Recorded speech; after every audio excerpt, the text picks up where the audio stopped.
पहला क्वेश्चन है, मनुष्य के लिए ध्वनि का श्रव प्रसार लगभग तक होती है। जो मनुष्य जो होता है, ध्वनि का जो श्रव परास जो होता है, मतलब सुनने की जो शक्ति जो होता है, कितना हर्ज तक होता है। ये आपका क्या है, हर्ज है।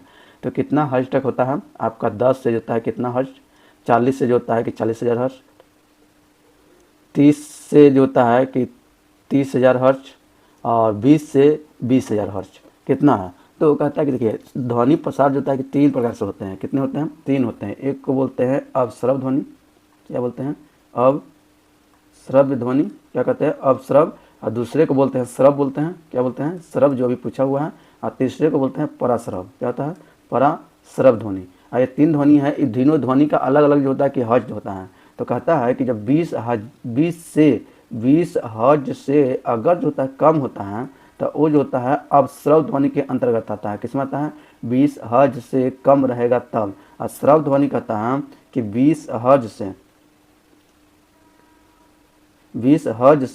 20,000 हर्ज तक रहेगा तो ये आपका हो जाएगा आपका श्रव ध्वनि। और पराश्रव ध्वनि कहता है कि 20,000 से आपका जो होता है क्या होता है कि ऊपर होता है, जिसको हम लोग 20K भी लिख सकते हैं। 20K मतलब K का मतलब होता है 1000। 20,000 के हर्ज से अगर ऊपर रहेगा तो वो क्या हो जाएगा, प्रश्रव ध्वनि। क्या होता है, प्रश्रव ध्वनि। और यह जो होता है ध्वनि का प्रयोग जो होता है हम लोग करते हैं सोनार के रूप में। किसमें, सोनार के रूप में। जो आपका समुद्री जहाज होता है इसका प्रयोग करता है। तो हमें क्या चीज़ पूछा हुआ है, श्रव ध्वनि। तो श्रव ध्वनि कौन सा है, 20 हर्ज से 20,000 हर्ज। तो आपका कहाँ दिया हुआ है, 20 से 20,000 हर्ज। इसको आप जो होता है कि 20K भी कर सकते हैं। क्या होता है, के कर सकते हैं। तो राइट आंसर है ऑप्शन नंबर डी। आपका इस टाइप से भी ऑप्शन दे सकता है कि 20 हर्ज से आपका 20K रहेगा, या तो इसी तरह रहेगा 25 हर्ज से आपका 30K रहेगा। तो ये आपका जो था 20,000 दिया हुआ है। तो आपका कौन आंसर है, ए वाला है।